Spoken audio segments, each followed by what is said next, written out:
संसार रे बड़ जादूकर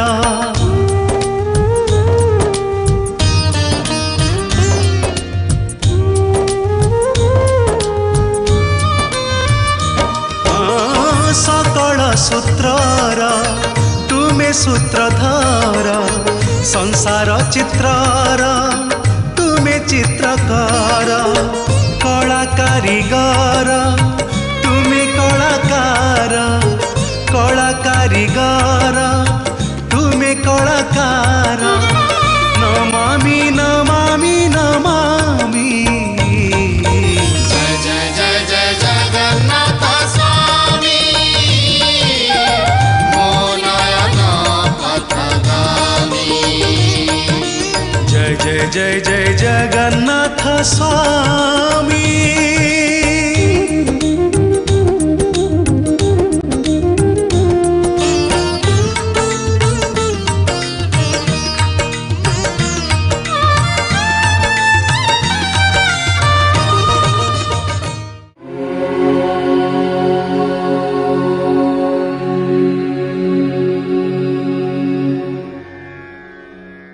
जय जगन्नाथ दर्शक बंधु आज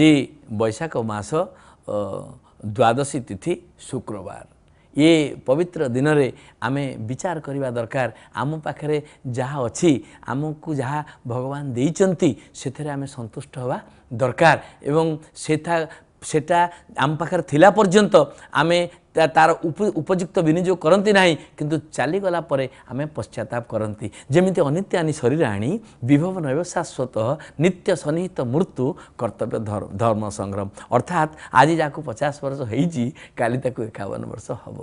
आज जाकू 60 वर्ष होईची काली ताकू 61 वर्ष हम आज जे 5 वर्षर बालक काली ताकू 6 वर्ष हम आज जार आखि की देखा जाउची काली देखा जीवो नाही आज जार कान को सुबा जाउची काली सुबा जीवो नाही आ आज जार बाल कला अच्छी काली की निश्चित धड़ा हो धन संपत्ति प्रतिपत्ति प्रतिष्ठा पुत्र कन्या वैभव ऐश्वर्य जहाँ मो पाखे आज अच्छी गत काली मो पाखे नथिला आसंता काली मध्य मो पाखे नथिबो तेणु मते जहाँ भगवत कृपार मिली आज जहाँ मते प्राप्ति होईची ताकू भगवत प्राप्ति भावी मु उचित विनियोग करवा दरकार किंतु बेले बेले देखा जाए मते जहाँ जिते मिले मुझे संतुष्ट हुए ना किंतु सी मो पाखु चलीगला ताकू मु हरईगला पश्चाताप करे जड़े राजा बुली बुली जंगल तीर्थ जंगल को शिकार करने को जाइथिले एमिति अवस्था है झड़ वर्षा होगा द्वारा राजा जंगल हजिगले अन्य माने चलीगले राजा बुली बुली गोटे काठ कटाड़ी गोटे काठुरियार चटी घरे राति रहिबाकू पड़िला राजा काठुरियार चटी घरे रही राति तार सहित सुखिला रुठी आलू भजा खाई राजा एते संतुष्ट हेले सकाळु कहले बापा तोर कौन दरकार कहले आज्ञा कौन दरकार आपण देशर राजा जिते मो पाखे अच्छी आपण जहाँ चाहिए मते दिंतु कहले ठीक अच्छी मो राज्यर गोटे चंदन बगीचा मु तते देई देउची जीवन सारा से चंदन गछ काटी तू तोर जीवन अतिबाहित करिवु आनंदरे काटिबु राजा सकाळु सकाळु संतुष्ट होई चंदन बगीचा दान करी राजप्रसाद को फेरी गले आउ सकाळु काठुरिया जेतले चंदन काठ चंदन बगीचा को गला गछ काटिला ताकू पोड़िला कोइला कला बिकिबा को लागिला चंदन बगीचार थिबा शह शह गछ को काटी कोइला करी से बिक्री करदेला दिने एमिति हैला चंदन गछ को काटिची किंतु वर्षा प्रबल होउची से जाली पारिलानी कोइला करि पारलानी से ओदा काठ को गामुछारे बांधी मुंडेई हाट को गला हाटरे जेतबेले नहीं चंदन काठ को बिक्री करने को इच्छा करे एवं हाट मध्य रखे गछ काठ चारिपाखे लोक माने एकत्रित हो गले समस्ते चंदन काठर बास्नारे विमोहित होई केते ताकू मूल्यायन करने को लगिले आरे काठुरिया तू जेते पैसा कहबू आम सेते पैसा देबू ये आश्चर्य है कहला मु शह शह गछ को काटिकी कोइला करी बिकी देछि तुमे काठ करिवो कोन कहले अरे बाबा ये काठ साधारण काठ नुहे ये हूँ चंदन काठ कहले तो पाखे एमती काठ केते अच्छी कहले आ जोड़िए गछ मात्र अच्छी आमे समस्ते से काठुरिया जीवनर जो मूल्यवान समय आमे ताकू कोइला ଜାଳି ଦେଇଛନ୍ତି, କାଠକୁ ଜାଳି ଦେଇଛନ୍ତି। ଆଜି ଯେଉଁ ଦୁଇଟା କାଠ ବି ବଳିଛି ତାକୁ ଯଦି ଠିକ୍ ଭାବରେ ଆମ ଭିତରେ ଥିବା ଗର୍ବ ଅହଙ୍କାରକୁ ବିଲୟ କରି ଆମେ ଚନ୍ଦନ କାଠକୁ ଚନ୍ଦନ ଭାବିକିରି ପ୍ରପର ବିନିଯୋଗ କରିବା ଏବଂ ଉଚିତ ବିନିଯୋଗ କରିବା, ତାହେଲେ ଜୀବନ ଆନନ୍ଦମୟ ହୋଇଯିବ। ଜୀବନରେ କେତେ ଚନ୍ଦନ କାଠକୁ ଆମେ ଜାଳିଛନ୍ତି, ଜୀବନର ଯୌବନକୁ ଜାଳିଛନ୍ତି, ଜୀବନର ଇଚ୍ଛାକୁ ଜାଳିଛନ୍ତି, କେତେ କଳୁଷିତ କାର୍ଯ୍ୟକ୍ରମ କରିଛନ୍ତି, କେତେ ସ୍ୱାର୍ଥପର କାର୍ଯ୍ୟକ୍ରମ କରିଛନ୍ତି। ଆଜି ପଶ୍ଚାତାପ କଲାବେଳକୁ ଆଉ ଆମ ପାଖରେ କିଛି ନାହିଁ। ସଜ୍ଜନ ମଣ୍ଡଳୀ, ଆଜି ଶପଥ କରିବା, ଯାହା ଯାଇଛି ଯାଇଛି, ଯାହା ଆମ ପାଖରେ ଆଜି ଅଛି ତାର ଉପଯୁକ୍ତ ବିନିଯୋଗ କରିବା। ଆମେ ପାଇକି ହରେଇଛନ୍ତି ବୋଲି ପଶ୍ଚାତାପ କରିବା ନାହିଁ, ବରଂ ଯେତିକି ଅଛି ସେଥିରେ ସନ୍ତୁଷ୍ଟ ହୋଇ ଆମେ ଆନନ୍ଦରେ ରହିବା, ଆମ ପଡ଼ୋଶୀମାନଙ୍କୁ ଆନନ୍ଦ ରଖିବା, ଆମ ପାଖରେ ଥିବା ଲୋକମାନଙ୍କୁ ଆନନ୍ଦ ରଖିବା। ଜୟ ଜଗନ୍ନାଥ, ଜୟ ଜଗନ୍ନାଥ, ଜୟ ଜଗନ୍ନାଥ।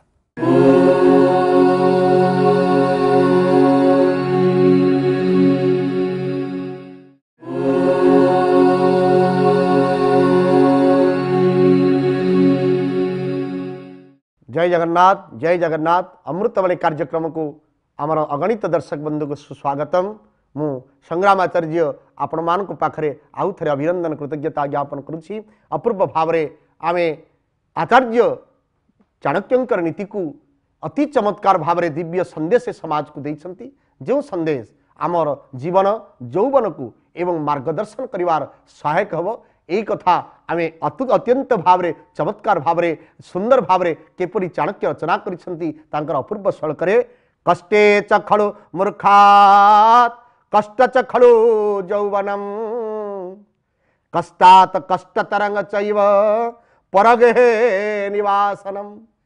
अति चमत्कार भाव में आचार्य चाणक्य कहिले मूर्ख व्यक्तिंकर जीवन यापन कष्टकर। जे मूर्ख समाज मूर्ख किए? मूर्ख क्या कह जाए? मूर्ख शब्द अर्थ कौन? समस्त ज्ञान रु जे परिसीमा रे बाहर,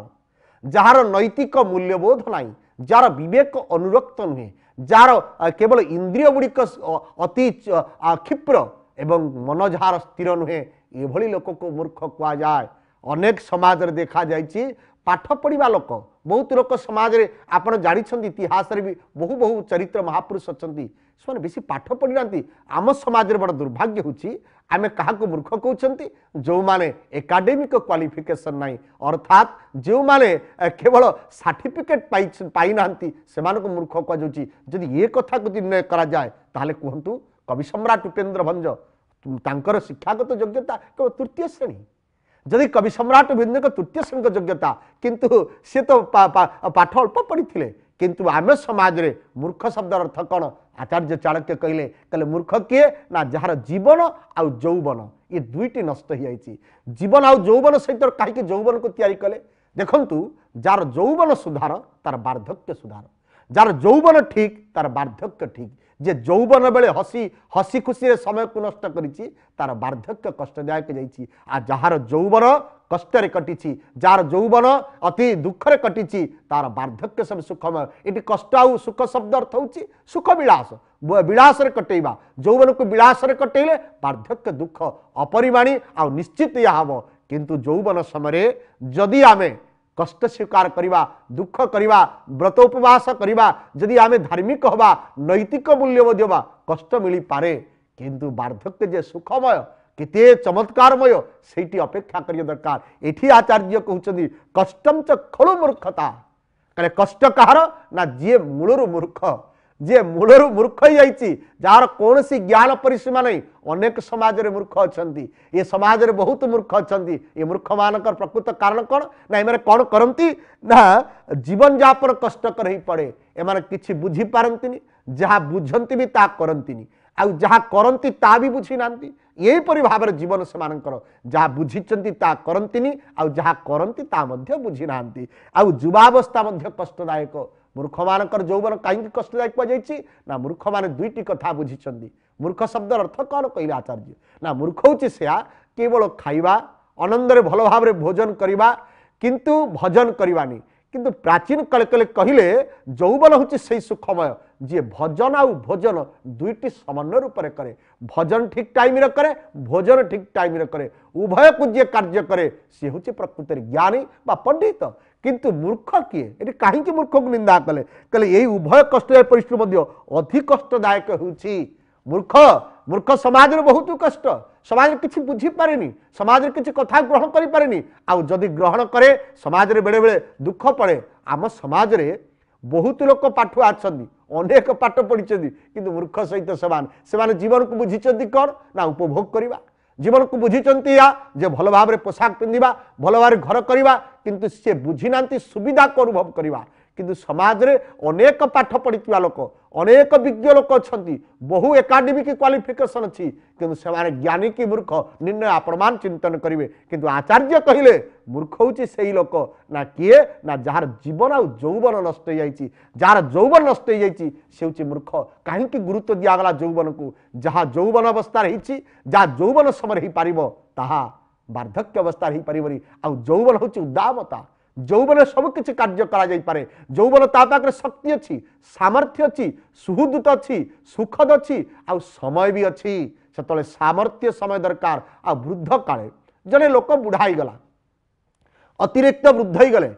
केशपक्व हो गला समस्त शरीर अंग गलित हो गला पलित हो गला दांत रहिलानी से लोक जदि धर्म कार्य करे जेते गुरुत्व नुहे किंतु जौवन समय वेदे बोलती स्थविर जौवन जे ज्ञानरत जो मैंने जौवन समय ज्ञान ही पड़ती जौवन समय को ठीक करती जौवन समय कौन करवा उचित ताहा मध्य आचार्य कहले जौवन समय कई दुईटी जिन कार्य को नियोजित कर चक्षु नासाग्र कर्ण पादे पयंती जसीय मुखे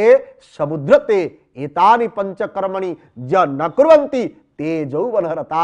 जो मानकर आखि सुंदर देखि पारुछि एवं जो मानकर कान सुंदर शुणी पारुछि पाटी रे मधुर कथा अच्छी एवं शरीर शक्ति अच्छी एवं ये समग्र देहरे जार उद्दाम तार परिणत होती से हूँ जौवन आउ से जौवन रे जे से मानक काम करे मूर्ख क्या कहगला ना मरख तू तो दश अर्थात ये जो जार मुखरे दोष मुहरे खराब कथा कहवा अन्य को बाणी रे खराब करवा अन्य को बाणी रे कष्ट दबा आखिरे खराब चिंतन करवा देखा एवं कान रे खराब शुणा एवं देहरे मनरे शरीर रे अनेक खराब काम करवा ये काम जो मानक निवृत्त होती से माने जौवन पंडिता जौवना जो माने जौवन एवं साधन करिसंती जो माने जौवन कथा करिसंती से माने होचंती पंडित मूर्ख किए ना मूर्खम शतगुणम ये काम जे निवृत्त ही केवल खाइबा भलरे पिंधिबा भलरे रहिबा भलरे घर करवा सांग साथी करवा याकु जौवन रता क जाई परिबनी एठी आचार्य कहिसंती मूर्खे तसोत न संगात जायते अनेक लोक को सांग करी मिलित होकर रोथुबा लोकर जौवन रे अनेक साथी मिलती वार्धक्य कई साथी नथांती आपण जेते लोक देखंती आमर जौवन अवस्था रे जेते सांग साथी मिलती जेते सुख सुविधा मिले जेते बंधु मिलती जेते लोक मिलती सेते आमर को जौवन चलीगला पर मिलती भाई कहले जौवन मित्र दुष्यंग जयते आ जौवन कहार सुंदर ना जार मित्र चरित्र ये चित्र और मित्र ये दीटी सुंदर तार जौवन रे से शरीर को सजाए ना ता मन को सजाए ता इंद्रिय को सजाए जे मन इंद्रिय को सजाए से मन इंद्रिय को सजाउतबा लोकटी ता जौवन को दामता अछि किंतु आचार्य कहले चित्र मित्र चरित्र ये तीन को साधन करिवे ये तीन कथाटा को आगामी पर्याय सुनिया दुईबार एठी नवा टिके विरति पर कथा को जारी रखिबा।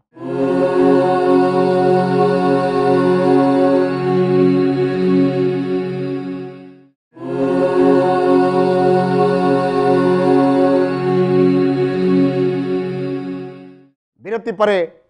स्वागतम आलोचना जारी रही आमर से जौवन कथा जो मानकर जौवन जौवन सहित जीवन को तैयारी करा जाइछि जीवन शब्द को जौवन सहित लगा जाइछि जो मानकर जौवन जीवन दुईटी परिपूरक संपर्क अच्छी से मान होचन जौवन को ठीक कर देबा जौवन को मूर्खतार कटेबानी जौवन को निशारे आजिकल समाज रे युवक रे आजिकल युवक तो केवल निशा को भोगी एवं से शरीर को सजाई तार देह को खूब जत्न कले भाबुची किंतु ये देह ठारू एक भितर थिबा सूक्ष्म वस्तु मन को स्थिर करवा विवेक को ठीक रखा एवं जौवन को सही लोक आनंदमय कर दिए जे जौवन को ठीक कर दिए मूर्खतार नुहे ज्ञानी मानक सहित संपर्क आसी जाए आठारू बड़ कष्ट देख आचार्य कहले आचार्य चाणक्य कहले ताठू गोटे बड़ कष्ट अच्छी ना कौन ना परोदशानाम अर्थात पर घरे बसा करी रहिबा पर घरे रहिबा उचित कष्टदायक आया पर घरे रहिबा कष्टदायक कौन ये शब्दटा को बुझिबा दरकार आपण परिवार घर को जाइछन्ति बंधु बांधव घर को जाइछन्ति सेटा पर घर नुहे अर्थात निज यौवन अवस्था मूर्खतार रही एवं किछि न करी पर घर निवास करिवा कष्टेन परवासनम पर घर रहिबा सबुठारु बड़ कष्टदायक कारण जीवन में तीनिटी होछि परिचय आमर तीनिटी आमर परिचय भोजन आउ पोशाक आउ निवास ये तीन होछि गोटे मानवर परिचय मोर मोर निवास रहिबा कोठी मो पोशाक केमिति जेपरि गोटे पुलिस तार पोशाक पिंजरी ताको पुलिस बोली कहा जाए जड़े संत तार पोशाक पिंजरी संत जणा पड़े ठीक सेही परि जेपरि पोशाक हुए जेपरि पोशाक जड़े पिंधे तार गुण मध्य सेही भली गोटे ओडिया इंग्राजी रे कथा अछि ड्रेस तार आड्रेस बतई दिए जार ड्रेस जेमिति तार आड्रेस सेमिति जणा पड़ जाए तेणु ड्रेस जेमिति आड्रेस कहे ठीक सेही परि आम आम जीवन को आमर यौवन को मूर्खतार आम कहते मूर्खतार जीवन को बितेबानी यौवन को मूर्ख नष्ट कर परवास परवास शब्द अर्थ हूँ विदेशग्रस्त करवा मुझे समाज को कहवाक चाहूँगी आपण मैंने आपण पिला पुओ मैंने बहुत विदेश में खुशी हो जाती किंतु आचार्य चाणक्य सुख होना पुत्र ताकू कह जाए जे बापार सेवा करने रहे परिवार घर भितर रहे पिलाटी कम दरमाटे पाऊ कम पैसाटे पाऊ वृद्ध बेले बापा को चली पार नथिले हाथ धरिकी नहीं जीव माटे घरे शोइतिले तार पाद को हाथ में आउंसी दब बापा मां सेवा करिवो परिवार भितर रहिवो जो परिवार भितर रहिले से एक समृद्ध परिवार हबो से समृद्ध परिवार चिंतन करिसंती आचार्य से चिंतन करिनांती विदेश परवास करिवा पर घर रहिबा आ आजिकली समाज रे पर घर रहिबा तो बेसी चिंतन अछि परवास रहिबा अर्थ होछि अर्थात निज बासस्थान को छाड़ी जार किछि व्यवस्था नहीं से रहिबा उचित कि जार व्यवस्था अछि अनेक समय आमे बापा मां को छाड़ी ससुर शाशु रहिबा आमे गोटे शिफ्टिंग चेन चली बर्तमान गोटे शिफ्टिंग चेन आमे गोटे जो मैंने गाँव थे सहर को आइले जो मैंने सहर रहिले से भुवनेश्वर रहा चाहिए जो मैंने भुवनेश्वर रहिले से दिल्ली रहा चाहिए दिल्ली में पिला माने अमेरिका रहा चाहिए और अमेरिकार पिला माने चंद्रपृष्ठ मंगल ग्रह रहा चिंतन कले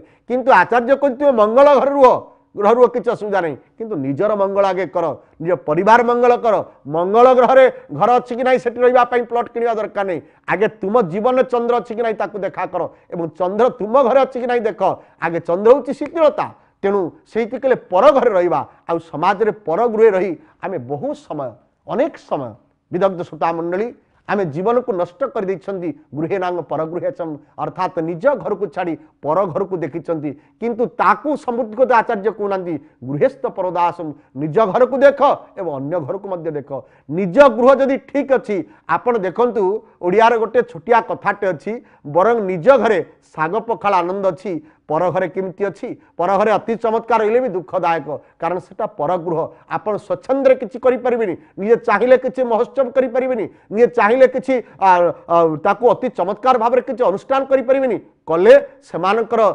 आदेश नबाक पड़िबो सेमानक परामर्श नबाक पड़िबो आ जदि निजस्व गृह थाए निजस्व घर भितर थांती आ काम करंती आपन को तो दुख नहीं आपन जहा चाहिए ता करि परिबे आत्मे संजय यद्रम एठी आचार्य कहउनांती जे परदय दुख यही दुख को दुख ना निज स्वेच्छा किछि करि परिबा नाही निज इच्छा चिंतन किछि कार्य करि परिबा नाही निज जीवनचर्या किछि करि परिबा नाही निजर मानसिकता रे आमे किछि करि परिबेनी आ दुख किए कोन दुख होची मनसा न कर्मिणी भवता मन रे जहाँ मु चिंतन करिछि ता जदि क्रियात्मक पर कर्मर नहीं पारे एवं कर्मर तैयारी न करि पारे आ सेठी परवास कहीं को गले कहले सेठी परवास पुणी परवास आचार्य कहले जो घरे आनुष्ठानिक कर्म जोटी महत कार्य भल कार्य जो घरे ही पारे ना जो घरे भल काम ही पारे ना जो घरे अनुष्ठान तैयारी पारे ना गोटे इच्छा है बैशाख पणा संक्रांति अच्छी विश्व संक्रांति अच्छी आम 108 हनुमान चालीसा पाठ करवा मन है आम आज राम नवमी अच्छी राम नवमी पालन करवा समस्ते बसवा आनंद कीर्तन करवा ताकड़ संभव हम ना कारण आपण परवास अच्छी परदेश अच्छी पुणी कहले परदेश रोकवा लोक पर भाषा को जाना दरकार अच्छी ता भाषा को शिखिब निज भाषा को परित्याग करिवो उदरंग समते गतम पेट पोषिबा पई से पर निवास करिवो एटी परवास शब्द अर्थ न परगृह से परदेश रे रहू किंतु मु कण आपण माने हे तो सता बंधु आपण विदेश रहउतवा लोक को सुख भोग करि पारंती किंतु मोर सनातन धर्मर आचार्य कहले ना ना जे भारत रे रही पालानी भारत रे क्रिया करि पालानी से विदेश रे हेले हुए तो विराट ना करि पारे बहुत अर्थ रोजगार करि पारे जे निज मार हेलानी से माउसी रे हुए तो आपण पई सुख देई पारे किंतु आचार्य चाणक्य को सुख दउनी आचार्य कहउचंती ना परगेह निवासनम आउ सबुठारु हेला परठारे निवास करिबा सबुदिन पाई रही जिबा भारतीय लोक माने अमेरिका रहिले कौन सुख पाई पारंती घर पाई पारंती चाकरी पाई पारंती किंतु भारतीय मर्यादा भारतर जो सुख भारतर जो समृद्ध आमे बाघ को मामू कहू आमे चंद्र को मामू कहू आमर जो सभ्यता आमर जो संस्कृति आमर जो परंपरा याकु ही रखी बंचिबा दरकार सेइति आचार्य संवर्तकार भाव में दिव्यत भाव में कहले जौवन को नष्ट करने उचित नुहे जौवन को सुखमय करने दरकार जौवन को मूर्खामी करने उचित नुहे जौवन मूर्खामी करवानी एवं तत्सहित परग दुखर घरे रहिबा बा पर निवास करिबा पर देश को जीवा जदियो सुख दे पारे आपण मानकु किंतु ताहा आचार्य मतरे सुख नुहे सेइति पई एई सुख को निवास करिया पई जौवन को ठीक करिबा आ जौवन को ठीक कले आमर जीवन ठीक हे जीवो जौवन जार ठीक जीवन तार ठीक एवं सेई जीवन ठीक बोली आचार्य मत पोषण करुछंती उद्घोषित करुछंती एवं एई उद्घोषणा से समाज को वार्ता दउछंती। नमस्कार देखा आगामी अध्याय जय जगन्नाथ जय जगन्नाथ जय जगन्नाथ।